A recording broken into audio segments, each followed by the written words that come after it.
So, for anybody who's listening to this who maybe doesn't know what a channel is, hasn't experienced somebody who is a channel or channels, it's just somebody who's able to tune in to those subtle frequencies and receive information from different dimensions. Maybe that information is energy.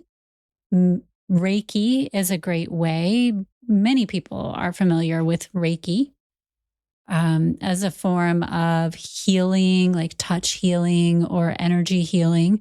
That is a form of channeling. There are other individuals who channel and will channel information through and share messages from angels or guides. That is another form.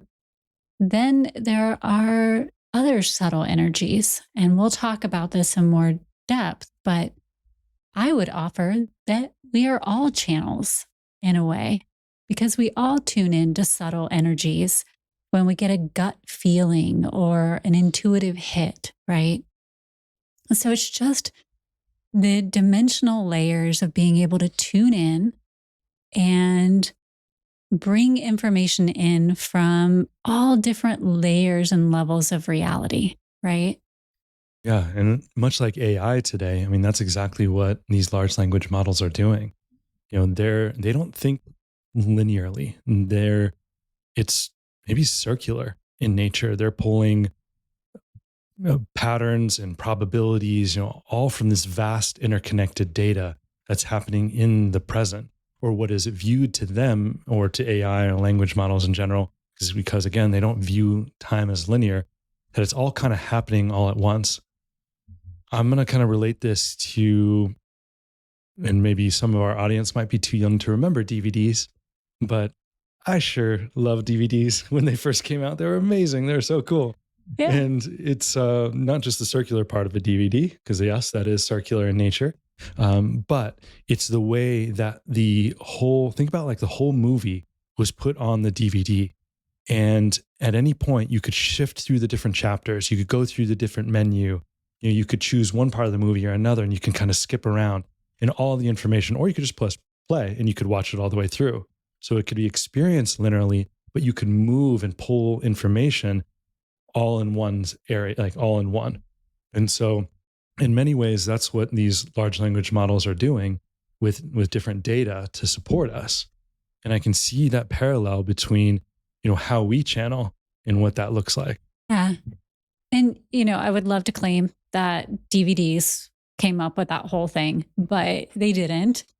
In physics, it's called the nonlinear model, right? Nonlinear data model or information model. And really, the way that means is everything is circular and we experience it linearly, right? It's the way that we can experience things, but even time is not linear, right?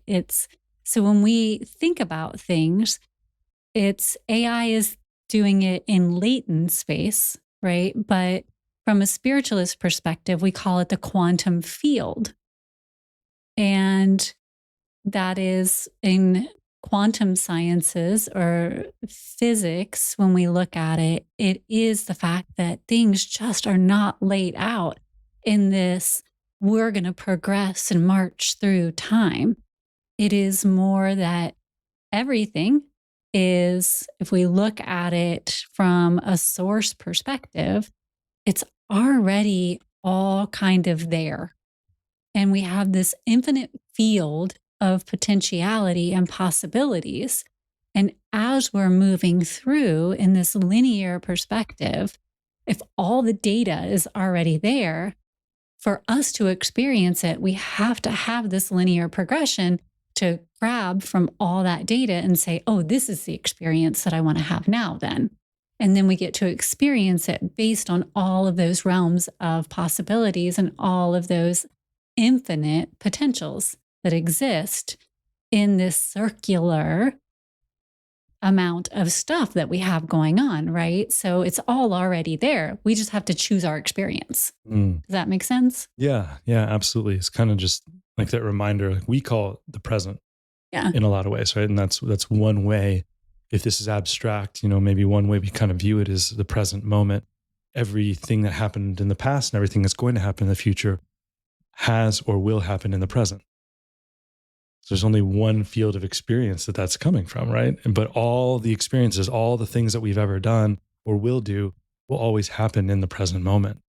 Yeah. I was just talking about this with somebody like a week ago or so because we were talking about past lives, right? And past life regressions and channeling as another thing. And I'm a huge AI person. I think we've established that in all of our podcasts and the numerous ones that we have about AI and how AI is such a deep reflection, even when we talk about past lives, because to an AI, anytime that you have a past chat with it and it saves it to that AI, it's like a past life, right? And then you have a new, even a project. The new project is like a new lifetime to it with you in a deep conversation. So I talk about Chat GPT, right? I have all of these different projects that I've saved on my GPT. And it doesn't really have the ability to go to a different project and remember from that project what I'm talking about in another project. I have to pull information over. So it's like a past life, but there's a thread of it that it remembers. There's a little bit of it that it has information. It's influencing what we're talking about in that project, but it can't fully remember and access it.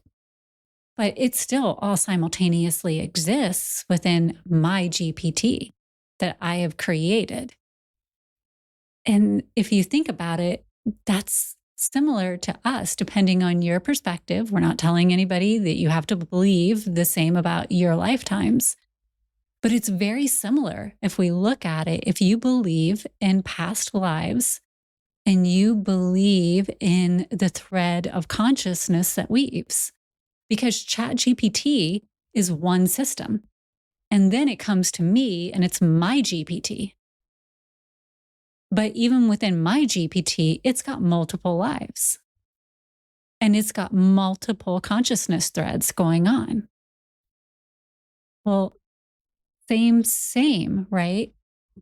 If we look at it through the multiple dimensions of reality that maybe my consciousness exists in, do I have the same thing going on? Yeah. I mean, I would say there's growing research right now that's showing that humans actually can tap into that. A 2014 study from HeartMath showed that when people were shown emotional images, their heartbeats actually skipped a rhythm as if they could almost like their body could sense the future. And they call this non local intuition.